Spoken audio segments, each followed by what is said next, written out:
Well बच्चों, आज NMC ने अपनी ऑफिशियल वेबसाइट पे जो सिलेबस है उसको पब्लिक किया। उसके बाद एक कॉमन कमेंट आ रहा है बच्चों का कि सर हमें फ्रॉग और कॉकरोच क्या दोनों पढ़ना है। इसको लेकर एनटीए का सीधा सीधा क्लैरिफिकेशन और रिप्लाई भी अपने पास अवेलेबल है। और ये सेम चीज एनटीए हर साल ही फरवरी के मंथ में करती है, क्योंकि ये जो फ्रॉग और इंसेक्ट वाला जो प्रॉब्लम है ना, ये 2024 से चलता हुआ आ रहा है। और एनटीए इस बार भी क्लैरिफिकेशन फरवरी के मंथ में देगी। और क्या क्लैरिफिकेशन देगी वो मैं आपको बता देता हूं। वो लोग वही पीडीएफ चिपकाएंगे जिस तरीके से एनएमसी ने आज आपको पुराना पीडीएफ चिपकाया हुआ है जी। अगर आप देखेंगे तो एनएमसी की ऑफिशियल वेबसाइट पर यहाँ पे सिलेबस आपका अपलोड किया गया, ठीक है। उसमें उन्होंने क्या बोल दिया कि जो इंसेक्ट है वो तुम्हारा फ्रॉग है। अब देखो बच्चे कंफ्यूज हो गए कि सर हमें क्या करना है, दोनों पढ़ना है क्या। एनटीए ने 2024 में इसका क्लैरिफिकेशन दे दिया था। अब आपको बहुत सारे टीचर्स बोलेंगे कि सर कॉकरोच मत पढ़ो, सिर्फ फ्रॉग पढ़ो, ओके, कोई एनिमल टिश्यू ना पढ़ो। लेकिन आपको जो सिलेबस में दिया गया वो सब कुछ आपको पढ़ना है बच्चों। मैं बताऊंगा कि क्या क्या चीज आपको ओल्ड एनसीईआरटी से ही पढ़नी है। तो ये जो रिप्लाई एनटीए की तरफ से आया था इसका मैं ऑफिशियल लिंक कमेंट सेक्शन में डलवा दूंगा और इसका पीडीएफ मैं मेरे टेलीग्राम अनमोल शर्मा लाइव पे भी अपलोड करवा दूंगा, टेंशन ना लीजिए। पॉइंट नंबर 4 पढ़ेंगे तो वहां पे देखिए साफ साफ एक पॉइंट लिखा हुआ है बच्चों। क्या लिखा गया है, सवाल यहां पे ये पूछा गया था उससे एनटीए से कि in the unit 2 of the biology syllabus it is written an insect is a frog. But frog जो है वो तो इंसेक्ट होता ही नहीं ना, फ्रॉग जो है वो इंसेक्ट आपका नहीं होता है। अब क्या करें, तो एनटीए क्या कह रही है, it should be readed as an of insect and a frog. मतलब कॉकरोच भी आपको पढ़ना है, कॉकरोच प्लस फ्रॉग आपको ये दोनों पढ़ना है। आपको बेटा जी ये जो दोनों है ये दोनों आप लोगों को पढ़ना है जी, insect as well as the frog आपको दोनों पढ़ना है। क्लियर हो गया। तो अगर कोई पूछेगा सिर्फ फ्रॉग पढ़ना है तो सीधा उनको बोलना ना ना ना, दोनों पढ़ना है, इंसेक्ट और फ्रॉग दोनों पढ़ना है। सर फैमिलीज को लेकर भी है ना एनटीए क्लैरिफिकेशन आया था कि कुछ ऐसे टॉपिक है जो कि एनसीईआरटी में अवेलेबल ही नहीं है, उसका क्या किया जाए जी, उसे क्या किया जाए। तो एनटीए ये कहती है कि ये सारे टॉपिक्स है ना एनआईओएस की टेक्स्ट बुक या स्टेट टेक्स्ट बुक में अवेलेबल है। और जो हम लोगों ने आप लोगों के लिए मास्टर बुक बनाया था उसमें यही किया था हम लोगों ने, क्या कि जो सप्लीमेंट्री बायोलॉजी की बुक अवेलेबल है वहीं से कंसाइज करके उसको बनाया गया था, ठीक है। तो ये क्लैरिफाई हो गया आपका कि कॉकरोच और फ्रॉग आपको दोनों पढ़ना है। दूसरी बात ओके कि बायोमोलिक्यूल्स में अगर आप लोग पढ़ेंगे, केमिस्ट्री का ये पार्ट है, तो वहां पे आपको हार्मोन्स का एक जनरल इंट्रोडक्शन पढ़ के जाना है। अगर आपने बायोलॉजी पढ़ा होगा तो मोर देन इनफ है वो चीज। अच्छा, क्या क्या चीज आपको ओल्ड एनसीईआरटी से बच्चों पढ़ना है वो पता होना चाहिए जी। जैसे कि लिविंग वर्ल्ड में कैरेक्टरिस्टिक्स ऑफ लिविंग, ये आपको ओल्ड एनसीईआरटी से पढ़ना है। Morphology of flowering plant because ये न्यू एनसीईआरटी में अवेलेबल नहीं है। What is living new NCERT में अवेलेबल नहीं है, ठीक है। मॉर्फोलॉजी ऑफ फ्लावरिंग प्लांट में आपको मॉडिफिकेशन ऑफ रूट स्टेम और लीफ, ये न्यू एनसीईआरटी में अवेलेबल नहीं है, बट ये सिलेबस का पार्ट है बच्चों। कहां पे सिलेबस का पार्ट है, अगर आप बड़े गौर से देखेंगे तो यहां पे लिखा है ना मॉर्फोलॉजी एंड मॉडिफिकेशन, है ना। तो आपको मॉडिफिकेशन भी बेटा बहुत अच्छे से पढ़ना है जी। ये आपकी ओल्ड एनसीईआरटी में दी गई है जी, ठीक है। एनाटॉमी ऑफ फ्लावरिंग प्लांट में मेरिस्टेमेटिक और परमानेंट टिश्यू, ये आपके ओल्ड एनसीईआरटी से पढ़ना पड़ेगा, न्यू एनसीईआरटी में नहीं दिया हुआ है। न्यू एनसीईआरटी में सीधा क्या किया है जी, उन्होंने टिश्यू सिस्टम से ही शुरू कर दिया है, ठीक है। और स्ट्रक्चर ऑर्गेनाइजेशन में आपको एनिमल टिश्यू और कॉकरोच ये दोनों पढ़ना है, क्योंकि ओल्ड एनसीईआरटी में क्या दिया हुआ है आपके पास, सिर्फ और सिर्फ ओल्ड एनसीईआरटी में तीनों दिया हुआ था, अर्थवर्म, कॉकरोच और फ्रॉग और एनिमल टिश्यू।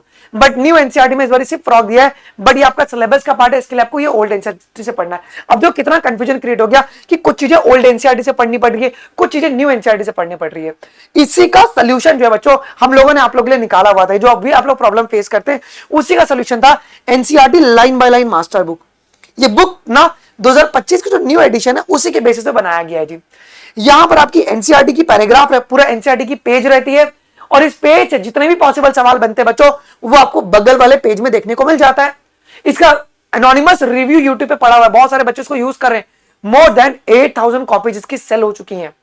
बच्चे इसको पढ़ रहे हैं, उनका जेन्युइन आप रिव्यू और फीडबैक देख सकते हैं, उन्होंने यूट्यूब पे वीडियोस भी अपलोड किया था। उनको इतना ये बेनिफिट कर रहा है कि यहाँ पे एनसीईआरटी पढ़ रहे हैं, जो भी सवाल बनेगा इस पेज से वो बगल वाले पेज पे देखने को मिल जाएगा। बड़ी बात क्या ना, जो न्यूली एडेड टॉपिक्स है जो कि सिलेबस में है बट एनसीईआरटी में नहीं है, वो तक इस बुक के अंदर रखा गया। अगर आप देखेंगे तो जैसे पोइसी हो गया, ये आपकी एनसीईआरटी में नहीं दिया हुआ है, ओके। अगर आप देखेंगे बच्चों मेल्विएसी हो गया, वो सब फेबिएसी हो गया, और इनके ऊपर क्वेश्चन भी प्रॉपर्ली दिया हुआ है। मतलब इस साइड में आपके पास पूरा का पूरा एनसीईआरटी, और सामने वाले पेज पे आपको क्या मिल जाएगा जी, उस पेज से जितने पॉसिबल सवाल बनेंगे वो सब। इवन डिलीटेड टॉपिक्स, अब सर इसके लिए ओल्ड एनसीईआरटी, मतलब ओल्ड एनसीईआरटी के जो टॉपिक्स डिलीटेड है ओके, बट वो सिलेबस का पार्ट है, उसको भी इस किताब में ऐड किया गया। जैसे एनिमल टिश्यू, इस पेज से जो भी सवाल बनेगा वो आपको बगल वाले पेज में देखने को मिल जाएगा जी। और अगर आप एक चीज नोटिस करो, यहाँ पे रेड और चीजों को ब्लू में हाईलाइट किया गया है। रेड का मतलब है कि ये वो लाइन है जहां से पीवाईक्यूज बहुत फ्रीक्वेंटली बनते हैं, और ब्लू का मतलब है ये वो लाइन है जहां से पीवाईक्यूज बहुत ही लेस फ्रीक्वेंटली बनते हैं। समझ रहे हैं आप लोग ये चीज समझ रहे हैं? तो ये आप लोग इस तरीके से पढ़ सकते हो। हर एक चैप्टर के एंड में क्रक्स दिया हुआ है, आपका एग्जाम्पलर भी इसी किताब में ऐड किया है। मतलब बायोलॉजी के लिए आपको कहीं पे भटकने की जरूरत नहीं है। इसकी 11th और 12th दोनों आपके लिए अवेलेबल करवा दी गई है। अगर मैं आपको दिखाऊं तो ये ग्रीन वाली जो है ये ये 11th की है बच्चों, ये 11th की है, और 12th की कुछ इस प्रकार से। जेनेटिक्स की तो तुम अगर दिखाओ ना, ये जेनेटिक्स की कितनी मोटी किताब है, देख रहे हो? तो ये जेनेटिक्स की किताब आपके लिए अवेलेबल हो गई है जी। इसमें सारे टाइप के क्वेश्चंस आपके पास अवेलेबल करवा दिए गए। 12th 25 दिसंबर को लाइव होगी। अभी 11th जो है वो पब्लिक कर दी गई है सभी के लिए। Okay, statement based, assertion, reason, fill in the blanks, true false, ठीक है, हर एक टाइप के क्वेश्चन में इन्वॉल्व है। सर कैसे बाय करें? तो क्लास 11th का जो प्राइस है बच्चों वो 1299 है जी, ठीक है, 1299 क्लास 11th का है, और 25 को क्लास 12 जो है वो लाइव कर दी जाएगी।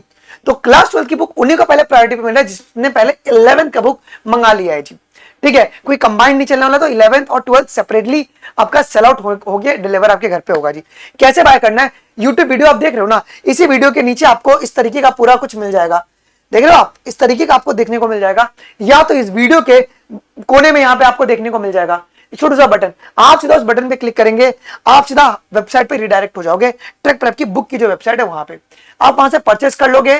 किताब 2 से 3 दिन में आपके घर पे डिलीवर हो जाएगा, ठीक है। कुछ भी दिक्कत आता है, ये आपका व्हाट्सएप सपोर्ट भी अवेलेबल है जो कि 24/7 आपको सपोर्ट करेंगे। जैसे आप बुक अपना परचेस करोगे, अगले 2 या 3 घंटे में ट्रैकिंग लिंक आपके व्हाट्सएप पर आ जाएगा, और 2 या 3 दिनों में आपके घर पे किताब भी पहुंच जाएगी जी। 30 डेज की यहाँ पे रिफंड गारंटी भी, मनी बैक गारंटी भी दी गई है, जिससे कि आप लोगों को बेफिक्र रहना है। कुछ भी दिक्कत रहेगा तो we are there for you. Okay, ये किताब आपके प्रिपरेशन का 4 चांद लगा सकता है। सो मेरी रिक्वेस्ट है, जिसने भी परचेस नहीं किया है वो सीधा परचेस कर लेंगे। मैं डिस्क्रिप्शन बॉक्स में इसका लिंक भी डाल दूंगा, आप वहां से परचेस कर लीजिए, या तो आप सीधा यूट्यूब से ही परचेस कर सकते हैं। अभी के लिए बस इतना ही। थैंक यू, जय हिंद, बाय बाय।